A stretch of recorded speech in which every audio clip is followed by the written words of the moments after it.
Hey everybody, welcome to episode 26, Upselling Ahead. If you're thinking I don't sound like Kimberley, you're right. She's currently biking through Italy and she's asked me to fill in. I'm Cheryl Horn and I'm the Director of Operations for Business of Design. I've worked with Kimberley for 10 years now. Many of you are familiar with me because I've spoken with you if you've had questions about our membership or I'm on the webinars with Kimberley. But this is my first time hosting a podcast, so hang in there with me. Kimberley recorded this episode with Shai DeLuca Tamasi, who you may remember from episode 13, Managing Clients. Shai is back, and this time with some great advice on how to upsell your existing clients. Something a lot of design professionals, including Kimberley, are not very comfortable with. By the way, you can learn more about any of our awesome podcast guests by checking out our website at businessofdesign.com. On there, we've got descriptions of the show, some of the takeaways, bios of our guests, and we also have some recommended courses so that you can learn more on any of our topics.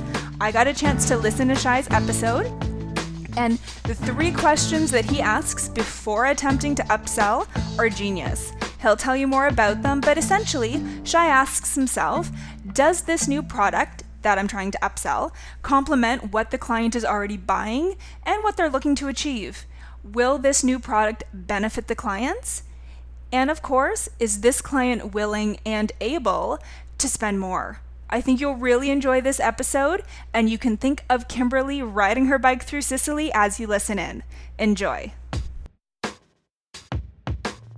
Welcome to the Business of Design podcast with Kimberley Seldon. Brought to you by Business of Design, a coaching community for independent designers like you.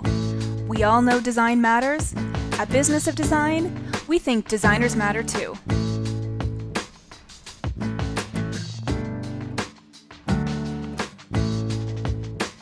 Just a couple of announcements before we jump right into our episode. We do have continuing education courses available online if you are a member of an association and still need to get in a few hours before the end of the year. You can do that right from home on businessofdesign.com. And as well, many of you have been waiting and asking for this course. Kimberley's flat fee contract is now available as a master course on businessofdesign.com.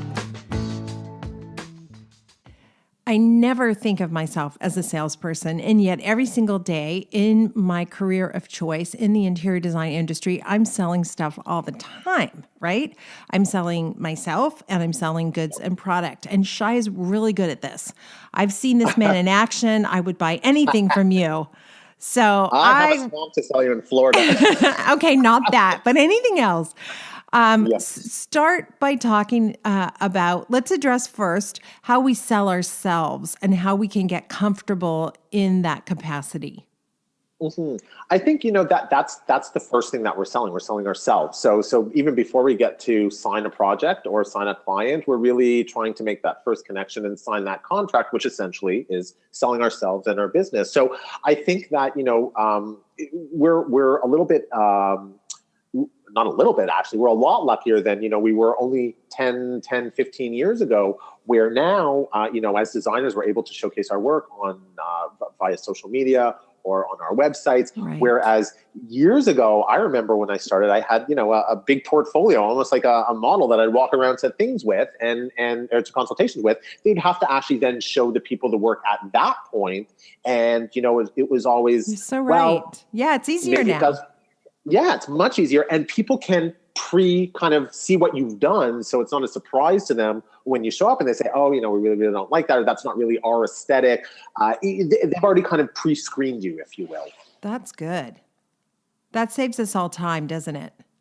Oh, it saves a lot of time. And I think it saves a lot of time, and it also saves a lot of angst, because I think that if a client has seen your work, seen what you've done, whatever it is, obviously word of mouth is great, but to be able to see something always, of course, helps. We're human beings. We are very visual people, or visual animals. So we if we can see something, it oftentimes makes sense to us. But sometimes, word of mouth, he was great, she was amazing, she did this, she did that. It's nice to be able to see it, and it also really kind of checks off that box on your list of, is this designer somebody who really designs to my aesthetic? Have I seen something that he or she has done that, that kind of speaks to me. And having that out there, being able to have them see that kind of makes them feel better about that initial consultation. But also as a designer, I feel better going into it because I know that they've already seen my work. Right. And now, what about the fact that they've seen your website, so they've done some pre-selecting? I love that. It's true. It's so much easier now. But how can I do a little humble bragging? How can I let the client know if they don't ask the right questions that I have a certain skill set or that I'm really good at managing trades? How do I get those humble brags into the client's head? One of the things that I think that is important when it comes to designing with some clients is they'll come flat out and they'll want to know where you went to school, what trades you work with in terms of, are these licensed trades, are they not licensed trades? And I find that if they have to ask these questions, it's easier if I can come out and I just kind of like bombard them with these facts at the beginning in a really organic way. So I have to preface by saying in an organic way. You never want to show up at a consultation and although it is an interview, it is a job interview. So don't by any stretch of the means think that it's not a job interview. You're getting paid for it, right. But it's a job interview just the same because we charge for our consultations whether or not a project comes from that or not. Right. So we're having this conversation. You're testing me. I'm testing you. I'd like to be able to surpass your expectations and not have to have you pull that information out from me. There should be nothing about who you are as a designer or what you've done as a designer that you shouldn't be proud of. So whether or not you are, you've gone through a degree in design or you've done a diploma in design, you should be proud of what you've done. So, go out there, hold it out, say it proud, and be able to sit down and talk about it. We spoke, you and I, Kimberly, about, meeting with a client with kind of a list of questions and things that we oftentimes lead clients to ask particular questions because it just makes it easier if they kind of see a question that we say, these are our most frequently asked questions. Right. And it gets them thinking about something. So we also, when we sit down and we introduce ourselves, we tell them, we are a boutique style firm. We've been in business for this many years. And I always say in kind of like a casual manner, just, a little bit about me. This is my education. This is what I studied. This is as long as I've been in business. And I make it a little bit more informal than kind of like a very formal almost interview. Right. It relaxes the client. You're a little bit more relaxed. Because at the end of the day, you're gonna if this does go through, a client will more often than not choose a designer that not only they enjoy or appreciate their aesthetic, but somebody that they feel like they can get along with. So if you can bang that out right at the beginning, and you've given them that really kind of comfortable feeling that you're open about who you are, you're honest about who you are, and you're kind of you're friendly about it. I think that can help. I love your idea of a frequently asked questions. And if you had that printed out, I think it would be so much easier to present the things in that document than it would be if I had to say them off the top of my head. So for example, if you've got frequently asked questions printed, one of them might be, have you ever had work published? And then that would give you an opportunity to say, yeah, we've been in the following magazines or in the following blogs. We've been on this show or that show. I would be shy about bringing that up firsthand, but if it's written on a piece of paper and I just have to refer to it, it's a little bit easier. So that's a good idea. Maybe it's worthwhile including those frequently asked questions as part of your contract so you always have them with you at that consultation. I love that. Absolutely. And the other thing is with technology the way that it is now, whether or not you have a laptop or you have an iPad or whatever it is, I find, and I'll do this all the time with clients, is that initial consultation, I'll open my website right there with them. And, so I know they've been on it already. So because they've said, I've seen this project or I looked at this. And if in passing you happen to pass by your about page or you happen to pass by your bio, it's always nice to, bring it up that way. So it's not like, you're throwing it at them. It just kind of came up organically because, oops, look, I'm passing it on my website. So there's ways in which to do it. It has to obviously work for you and your personality, but there's always a way to do it. Yeah. So if we can get over the hump of selling ourselves, then we're going to find ourselves with a new client. And that's really exciting. From there, we have some more challenges when it comes to salesmanship, don't we? Because often we meet the client and they say to us, the budget is $50,000 and I want to renovate the kitchen, the bathroom, the backyard, the living room, and I want to build a new ensuite and add an attic. And right then and there, that $50,000 isn't going to cut it. So how do you then muster the courage, I guess, to tell the client that $50,000 isn't enough, prepare them for the fact that it might in fact be a lot more, and maintain your integrity through that process? So, I think the easiest way to kind of speak about, specifically with the example that you gave, is when a client gives you an amount that if you can be so certain right off the bat that it's so, kind of unrealistic, I find that right off the bat, if you were the client and just had said that to me right now, I would say to you, okay, so let's think back for a second, let's stop for a second and look at what you've now kind of presented to me as your wish list and then the amount. So I can tell you right now, I would say to a client that a kitchen, let's look at just kitchen cabinets and a countertop, let's say, for example, and a good quality countertop because you want your kitchen to be, up to a certain level. I can tell you right now that already we're getting to $20,000. So if I can give them kind of a example for how much something costs in today's world, and I'll tell you something, I have had, for whatever reason, in the last year, it seems like so many of my clients are empty nesters who are now leaving their homes, who have lived in beautiful homes for 30, 40 years, and now moving into a home, and they haven't done any work in 30, 40 years, so have zero idea about what things cost in the industry nowadays. Yeah. It's shocking for them. So if you can say to them, I'm going to take one part of the example that you gave me, which was kitchen, and I'm just going to let you know that, this is how much this would cost. Sometimes that puts it in perspective for them. Oh, okay, I understand. So, maybe 30 years ago, $50,000 would have, got me more. Today, by using the example that you just gave me, just 2 finishes in my kitchen will get me $20,000. I understand now that what the money that I'm working with is not realistic for all the things I need. I either need to up the amount that I'm going to be giving you, or I need to roll back, what I can do in that project. Right. Okay. And what we all need to know is that it is not our job to find them things that are so cheap they can have everything they want for $50,000. And I see that a lot. I see designers who are running around to TJ Maxx and Home Goods and Home Sense and filling their car with cheap stuff in order to meet a budget that is unrealistic to begin with. So be prepared right at the beginning that just because a client throws down a number, it's not your job to give them everything they want for that number. 100%. And I think the other thing also is that as designers, I mean, obviously the more experience you have, the better you are at this, but you should be able to know how to kind of bring up to a client where they can save money and where it's absolutely unrealistic. And when I say unrealistic, I mean, you can give a client a reason why they can't save money on a bathroom, for example, or on a kitchen. And if they do come to you and say, but you know what, I had a friend who went to this guy, and let me stop you right there. You are hiring me for my expertise and for the people that I work with for a reason.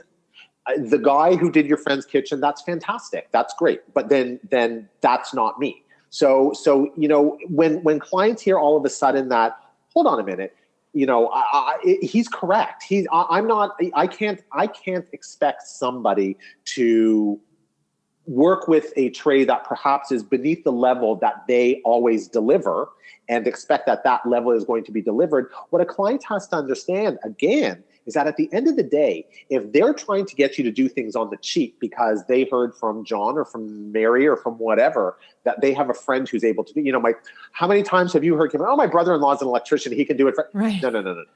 No. Run for your life. I cannot, I will not manage somebody that's not, part of my trades. B, you hired me on the projects that you saw. I can't deliver that project with your brother-in-law. I have to use the people that I use.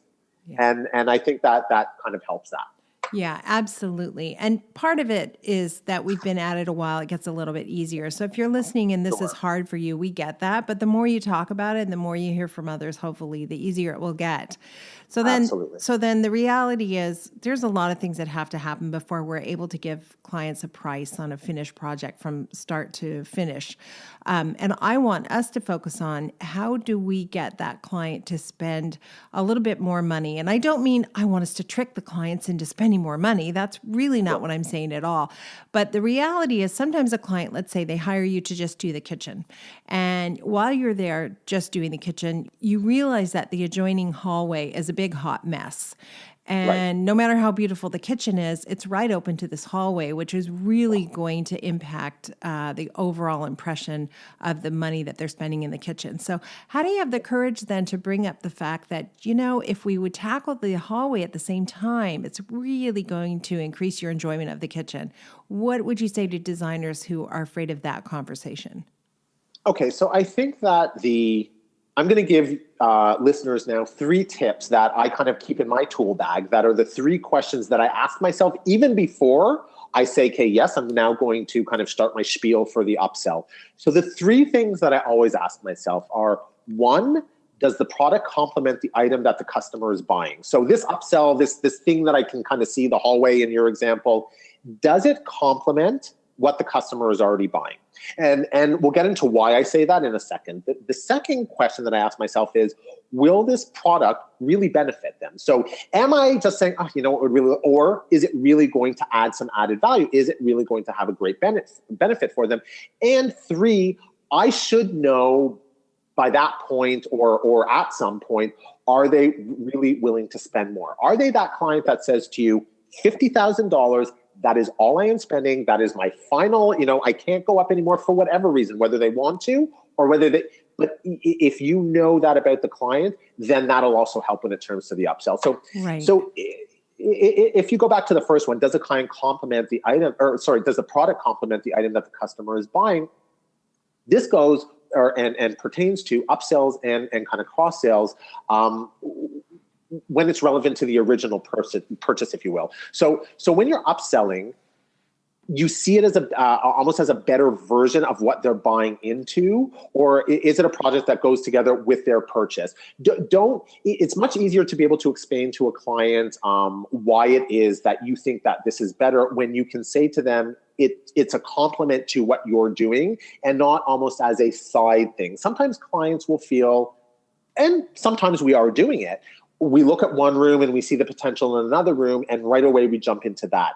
If you can make a more organic segue into it, so the reason that I'm saying this is because I'm pulling it back to what you're hiring me to do.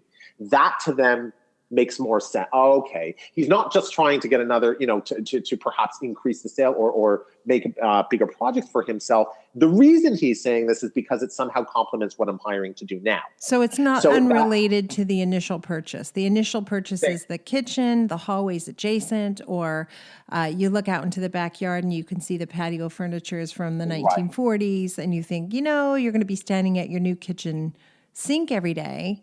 Should we tackle the patio as well? So relate it to the initial project. Thank you. The second one, will this product really benefit them? So sometimes, and I am guilty of this, I will say I do this. I'll look at something, I'll be like, oh, that would be so great to have in client A's home. And I have to really think about it. And I say, well, is it just my love for it and thinking that it's going to be amazing in their space? Because it might be totally an aesthetic thing, which is, by the way, okay, but be honest about that. Or is it a benefit to them? So how does it benefit them? It might benefit them in a physical way. Perhaps it benefits them, in return on investment. Sometimes we'll have clients who will do big overhauls in their home because they're looking for a sale. Does it return? Is there a return on their investment for what I'm trying to sell them to do? So be a little bit analytical when it comes to the benefit of it. Well, too often I think we stop ourselves because we say, oh, that's going to cost them money. And we forget that, it's going to cost money, but it's going to deliver satisfaction. It's going to deliver lifestyle. It's going to deliver enjoyment. So think about that benefit and then sell the benefit. Don't sell the thing, sell the benefit. That is it. So going back to that kind of logic behind it, when we talk about working with clients and needing to have that logic behind what we're saying when it comes to big spends. I mean, think of yourself, put yourself maybe not in the client's shoes as a design client relationship, because as designers, we can see the bigger picture, but put yourselves in the shoes of, going to go buy a car. We look at something and think about the way that a car salesman will say things to us about things that perhaps we could care less about, except if he puts it in a way that we understand the benefit, which makes it personal to me. Okay, well, that makes sense. Do I really need the heated seats? Well, when you live in Canada, you need the heated seats. You do. You need the heated seats. Let me tell you, people, I love the heated seats. I love the heated seats. My husband hates the heated seats. I don't get that. Doesn't everybody like heated seats? What's wrong with my husband, Shai? What's wrong with him? Isn't the thing that there are those people who are constantly cold and there are people who are constantly hot? Yeah. I mean, Chaba is like my husband is like your husband. He's constantly hot. I'm constantly putting the air conditioning on because I'm constantly putting the heat on because I'm constantly cold. Exactly. You get me. Yes, I did. Okay, yeah. So heated seat. If you did, and sometimes you don't even know that feature's available. So that's the other thing. Clients sometimes don't even know, like, oh, I didn't realize I might be able to have a, whatever, fill in the blank, an industrial dishwasher. I never thought of that. Yes, they're paying you for that. I mean, we have to understand that when a client pays you the amount that they are paying you, they want you to think outside of the box. I mean, they're not paying you to do the same thing that they can walk into any big box store and buy whatever it is, right? Because, what's the added value in that? We're bringing something that they don't have. We're bringing a skill set that they don't have. So, make sure when you're selling and you're doing that upsell, that skill set, that added value is always front and center. You're always reminding them that, look, I'm bringing, what I brought you, the reason that I'm bringing you, this is the benefits. And I love nothing more. I think the best thing a client can ever say to me was, oh, I never thought about that. See, that's why we needed a designer. I mean, that to me is the best, the best, because it just really means that I am doing my job. I am creating something that they weren't able to do on their own, but B, I'm doing something that's different. They can see the added value in the upsell and in the design. Yeah. Oh yeah. I couldn't agree more. And then your third one had to do with, are they even the type of client who is willing to spend more? And the only way I think you can find that out, isn't it, is to provide them with an option, maybe just a little bit outside of what they are telling you is their reach, and see what happens. Or maybe you have other ideas how you figure that out. I think here's the thing: is that like you had said at the beginning, you can never really tell a client how much something is going to cost until you've done some work and understand what the project is. So if you walk into a consultation and a client says to you, I have 50,000, and off the bat, it's a lot easier to say to somebody, I know that 50,000 won't be enough for these logical reasons. But if they say to you, well, how much is it going to be? Well, I can't answer that question right now. And I think that a lot of designers will just get so almost, they're back up against a wall because they're so worried that, oh my goodness, I need to answer this question now, that sometimes they'll throw out a figure that is the most detrimental thing that you can do to yourself and to that project, because without doing the research behind it, and you haven't been able to do the research at that point because you've just met them and you just kind of understand what the scope of work is, then you are doing a disservice to yourself, because oftentimes, more often than not, you're going to come, it's never going to be the right amount. You're never going to get it right. Hit the panic button. No. Pull up Maverick. It's bad. It's really bad. That dated me right there. That whole Top Gun reference just really dated me. I love it. So are they going to spend more? But you're right. There are those clients, and as time goes on, as a designer, you become a little bit of a psychologist, and you learn to read cues off people. I can read cues, and I know, Kimberly, you can, that when you meet that first person, over the years, I'm able now to tell when someone says to me, this is the max, I can often tell if that means there might be a little bit more, there might be a little bit of room. Or sometimes, I mean, I'm really good right now at people who are saying to me, this is it. This is really, this is our nest egg. We're putting into it and we can't go above this. You'll learn, and the reason that I say nest egg is because you'll learn to pull out words from what people are saying, which will be triggers to things that you understand. So when people start talking about, I've saved years to do this, be really, really conscious of that budget, because what you and I, or perhaps some of the design community out there see as a small amount, that for them is a lifetime of savings. Oh, yeah. So and we want to be respectful of that. And in no way do I mean to imply, and I know you don't either, that it's our job to get people to spend as much as possible. No. Really what I want is I want them to end up with the solution that will make them happy. And unfortunately, too often they give us a budget that doesn't match the solution they're looking for. 100%. And that's the point where you say, let's sit down, and I am respectful of your budget. Now, I also want to be respectful of what can be done for that amount. And I want to make sure that what we're going to do for that amount is whatever it is. If it's only rolling it back to now just your kitchen, I want to make that kitchen the most spectacular kitchen that you can have for that amount. And I think that saying things like that and choosing the ways in which you word things will make them feel a lot better, because sometimes, if we say, oh no, that's not enough, you can't do that, it diminishes what they have, sometimes what they can actually afford. And if you can say, okay, you know what, we can't do that, but I can, let's talk about maybe rolling it back to this, because that's a lot more reasonable. And, we really want to make sure that, like I say, when you walk out of this and when this is all said and done, you might not have had the entire home done, but the one room that was done, you got the best quality, you got the best bang for your buck. It's gorgeous. It's everything. And who's to say that, 5 years down the road, 10 years down the road, you don't do the other room. Yeah. So it's really about, the way in which you word it. And, I have also had the experience when I was starting out where I really did stick to their budget because they told me that was the budget and I believed them. And so I did go sourcing for the least expensive items possible. And then they were annoyed with me that I didn't bring them better quality.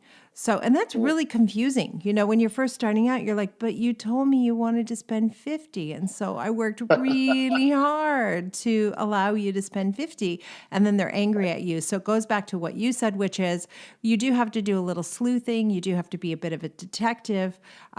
Notice how they're living now, what their lifestyle is like. One of the things that we ask when they first call our office is a question which is seemingly quite innocent. But the question is this your primary residence? And the reason we ask it is because we're trying to figure out, do they have multiple homes? In which case, I know that they're living in a certain lifestyle and snack bracket. And it means, that's a different customer than the customer who says, of course it's my primary residence. Of course it is. I only have one and it's only half paid off now. I like both of those customers. I have no intention of not working with the customer who has a small budget, but I do need to know what I'm walking into.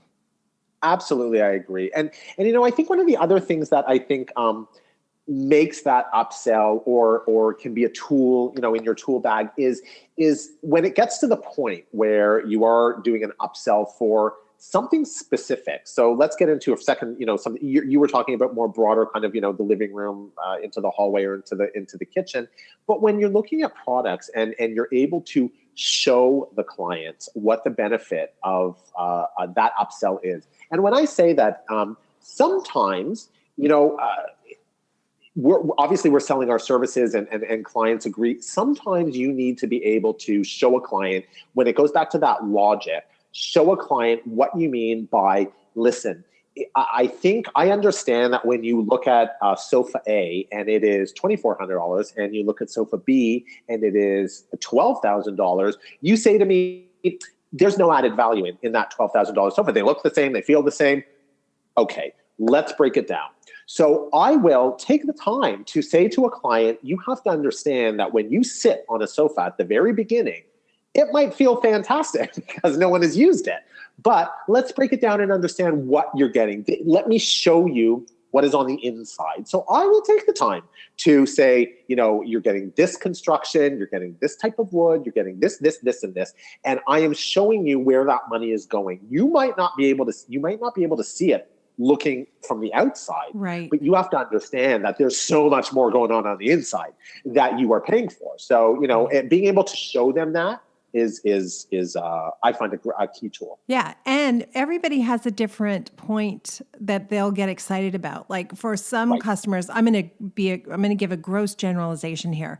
I always joke that the husbands will buy anything that has a remote. And, that could be true or not true, but I kind of joke that that's the truth.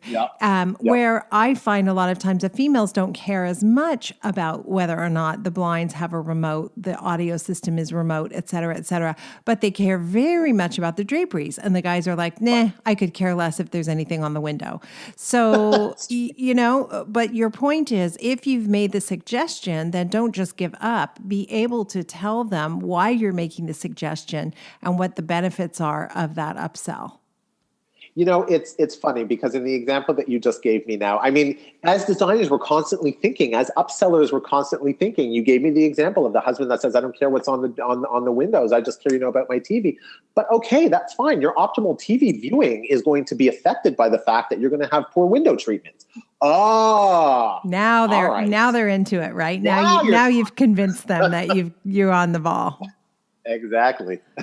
So true. Okay. So the other thing is, I am always telling the people that I coach, don't be afraid to suggest a splurge. Everybody likes a splurge, right? And again, people will splurge in different categories. My husband splurged on a midlife crisis car. That wouldn't be where I go, but I will splurge on a purse that's expensive. And I can't believe how expensive it is. So it's okay to show a customer something that is outside of the price point, but which you think is going to make the project really special. Oh, I agree. And it's those splurges. It's those, whether it's a little thing or it's a bigger thing. It's always, like you say, it's always that kind of that special thing. So, the client always looks at it and was like, it was a little bit of a splurge, but don't splurges make us, just like you say, always feel a little bit better. I mean, it was, I shouldn't have, but I treated myself. And when we can say we treated ourselves to something that was special and maybe we paid a little bit more than we had hoped to, it was okay because it was something that made us feel better. So we always know that, we gifted something to ourselves. It's about that psychology. It's saying, I was good about everything else. I did this little thing just for myself. Yeah. And we deny them that opportunity if we don't bring them from time to time something that's outside the realm of what they were thinking about, right?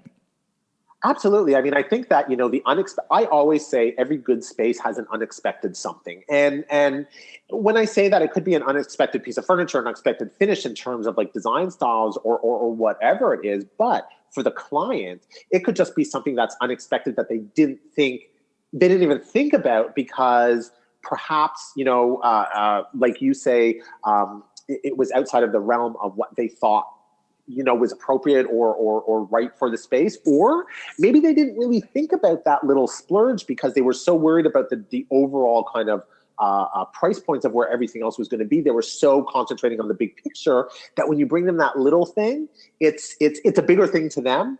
But it's really a little thing, and it's always a nice feeling. Right.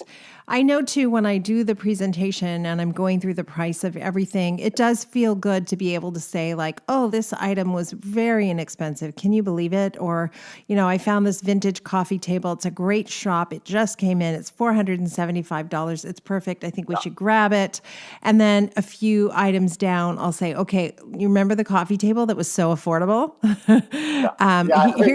Here's why that matters, because this light fixture is going to blow your mind, but it's definitely not in the category of affordable. So if you can kind of help them look at the whole package rather than individual items, sometimes that can help too. Absolutely. Shai, is there anything that we haven't covered in terms of upselling that you think we really should include as part of this episode? Let me see. So we did. I mean, I think the overall kind of umbrella statement for upselling, really, when it comes to upselling, cross-selling, trying to get more money out of client that perhaps, said to you, this is really where we want to be. I think the best thing I can say is remember that it's really not what you say, but it's how you say it. So if you can come up with the proper way of presenting something to a client, even the most difficult or challenging of clients when it comes to an upsell, I think that really, and for lack of a better term, softens the blow when you're trying to get a little bit more money out of them. Because again, it goes back to what a little bit of money is for me, maybe for them, for whatever reason, that year they had private school to pay, whatever it was, you're getting money, you're taking someone's money. So if you can figure out a way how to say it, whether it's the logic, whether it's showing them, whether it's whatever way that you need to do it in order to make it seem worth their money and their while, I think that that's really going to help in upselling. And that's hard for a lot of us to even talk about money. I mean, most designers, when you say, what do you charge? They stumble and fumble and can't even spit out of their mouth what their hourly rate is. So imagine how difficult it is when they make a presentation to a client, say this light fixture is $18,000 and the client said, are you out of your mind? Like, you have to be ready to say why you presented this as being something they really ought to have. It's sculptural. It's going to fill the second story space that otherwise will be empty and leave the whole place feeling unbalanced. When people come over for a party, it's the only thing everybody's going to notice. Everybody will comment on it, et cetera, et cetera. One of the things that I think that I most remember from school, and of course I remember many things, but one of my professors, and she was my art history professor, when we graduated the interior design program, I remember her coming up to me and we spoke about, she at that time was talking to me about rates and, what interior designers charge.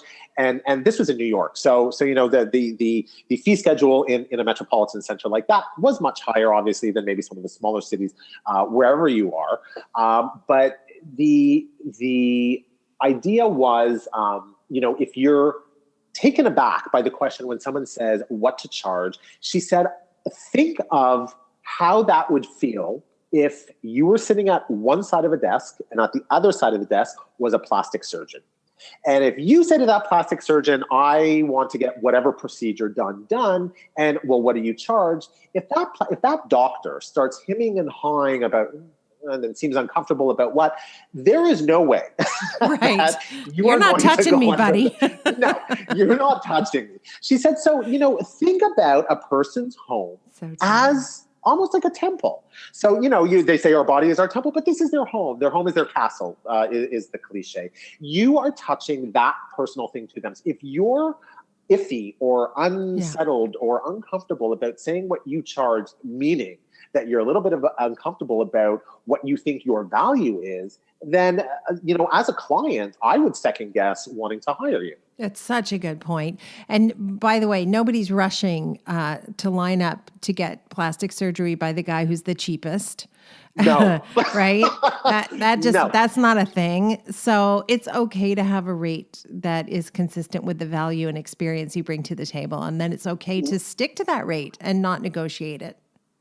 Let me say, not only are people not lining up, but there is a whole TV reality show based on those people who went to cheaper countries to have it done. So you don't want to be that person who has that project done by a cheaper design. I do not want to be that example. Exactly. Okay, I'm going to end with some rapid fire value bombs like we normally do. And I know I had you on before and I asked you your favorite clause in your contract, and that was great. You talked about change orders. So I'm not going to ask you that this time. Instead, I'm going to ask you, where are some typical spots that designers should really be upselling or cross-selling? Can you give us at least 3 examples where designers should be upselling or cross-selling? I think the first one, which is probably to us designers seems the most logical, but oftentimes the clients it's not, is the materials used in the kind of architectural phase of your project. So when we talk about upselling and cross-selling, most times people will think about the actual accessory, like something that's tangible that they can see, that's an accessory that, oh, okay, I paid for this lamp, you upsold it to, maybe a different style or something that was a little bit more design savvy in terms of what you're looking for. But I think that it starts before that. So when we're at the phase of cabinet building, of choosing floors, of all these things that are not necessarily things that people see, upselling is really important there, because the upsell there and the added value that they're going to get for those things is going to be something that's going to carry through the years much more, and will be much more of an added value at the end of the day, or return on investment, if you will, than the upsold lamp or the upsold sheets or the upsold whatever it is. And that's not to say that we shouldn't do that, but I think that sometimes designers who start out forget that the upsell needs to start at the architectural, when you're choosing the architectural features, just as much as when you're choosing the finishes. That is such a good point. And here's my confession, if you will. Sometimes, not as much today, because I really feel like I've got well-oiled systems, but I'm going to go back 10 years ago. 10 years ago, I was so busy. I was running so fast. I was so crazy run off my feet that when it came time to think about that kind of stuff, the easiest solution was paint and some crown molding. And I was not really giving clients my full attention when it came to other enhancements that could really make a difference. So I'm thinking of how many times I missed an opportunity to do a great paint finish, or to do a wallpaper, or we're doing now an office and we're putting cuts of leather, square patches of leather on the office ceiling. It looks so good. It looks so Love good. that. I know 10 years ago, I wouldn't have had time to even think about that. It would have been paint. So you're so right. Like just that fundamental package or envelope that you're working within, spend some time thinking about what that might look like. Maybe you're going to recommend paneling or beautiful crown mold and higher baseboards. Oh, good one, good one. What do you think does a disservice to designers in terms of being profitable? Okay, so I think that there's actually two big things in my mind that do a disservice to designers. And one of those things, people are going to laugh when I say that, is reality shows about homes, about design of homes. Hey, wait a minute. And Wait. Yeah. No, that totally makes me laugh. Go for it. Okay. We're on TV. You remember that, right? I'm totally going to give you an example, though. Why? Are you starting a reality show? No, I'm not. Not Okay. at all. I'm going to totally. So I think one of the things, I'll start that again. So I think one of the things, there's actually two things, but I think the first is reality shows about construction and interior design. And the reason that I say that is because there are some great ones out there. There are, of course, like the more lifestyle shows that you and I both work on, Kimberley, that are factual.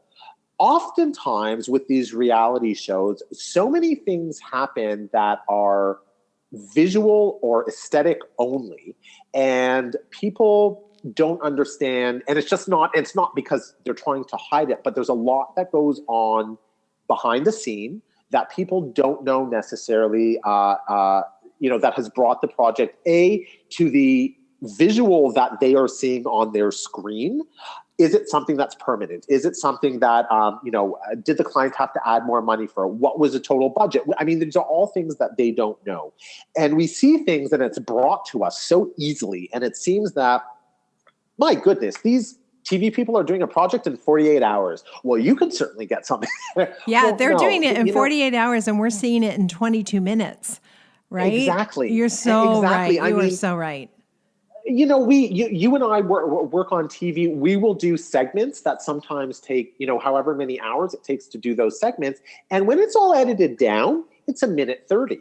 I mean, TV is not a truth teller in terms of reality TV, because there's so much that goes on behind. So I think that does a disservice because people just don't understand. Now, from the flip side of that, there was a great, growing up, one of my absolute favorite TV shows was Trading Spaces. For people who know it. Yeah, do you remember of that course. show? Of course, Carl Loans was on episode number 8, and he was on this show for 8 years. And I did an episode of Trading Spaces in between another TV show I did. It's super fun. Know that. Yeah.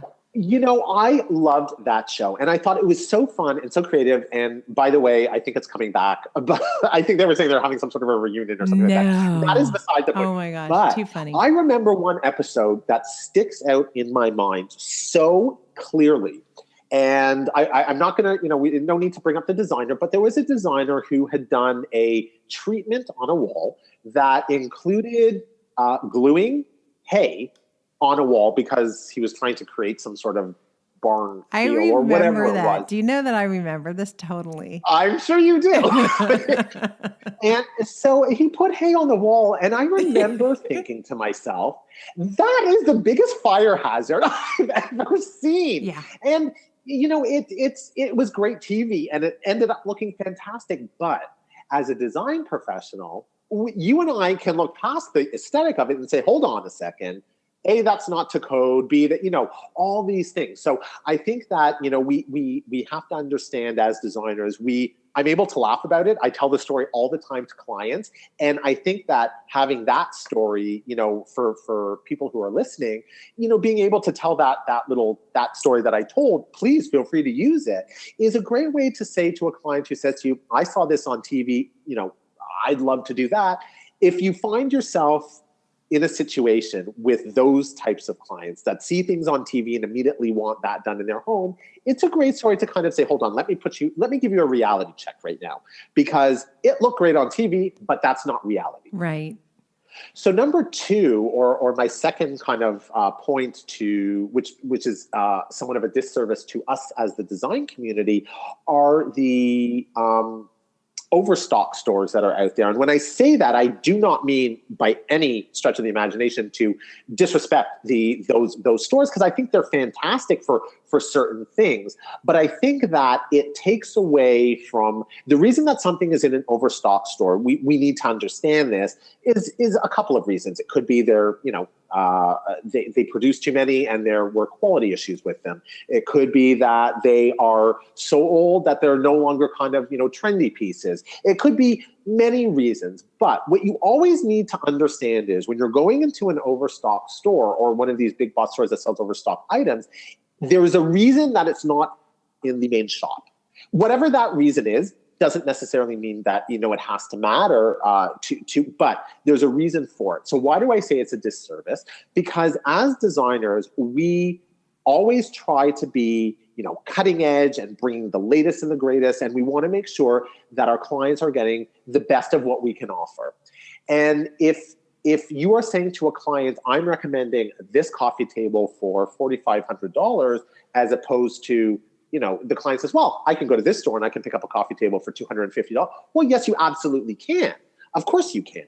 But will it have A, the design sensibility that we're looking for? B, is there, an issue with it? C, is it on trend? B, is there a quality issue with it? What is the reason that it's there? So is saving that money worth all these things that you just said right now? Mm-hmm. More often than times not. So don't, and again, I have to preface by saying these stores are fantastic for perhaps accessory shops or, maybe an occasional piece or whatever it is that is not a main piece that you might be recommending for a client. But when clients say to you, oh, I'd like you to go to shop A as opposed to store B because shop A is kind of like that discounted. Well, no, I mean, that doesn't really answer to the design sensibility that we're working with. Price point is not always in line with the design sensibility that we're working with. So we have to understand that if this is the design that we're working with, we have to be able to then say, I'm okay with understanding that this is my goal, and to get to my goal, I'm going to have to put the money into the product. Whereas just picking something because it was cheaper is not really going to finish it the way that you expect. Right. And it's not necessarily my job to find the cheapest possible solution for the client. I really want to leave them with a project that's going to look beautiful and last beautifully for many, many years. And I can't make those kinds of guarantees if I'm not buying from sources that have proper recommendations or proper warranties, etc. You're so right about that. Thank you so much again for coming back. It's so fun talking to you as usual, and we bonded over some TV shows, including Trading Spaces, which is so fun. I'm going to look for that reunion. Thank you for telling me that's coming up. You're welcome. Yeah, no, I'm looking forward to the next one. I'll talk to you soon. Thanks, Shai. At Business of Design, we know it takes more than hard work and talent to successfully run a professional design firm. There are proven business strategies that can solve your immediate business challenges and transform your life. Don't try to do this alone. Join today and you'll have access to more than 100 video courses, plus access to Kimberley Seldon as your mentor and guide. Unlike traditional coaching, which can take years to produce tangible results, BOD is a fast track to immediate results for independent interior designers, decorators, architects, stagers, and landscapers just like you. Monthly membership is only $67.50. Annual members save 2 months and have access to Kimberley's contracts.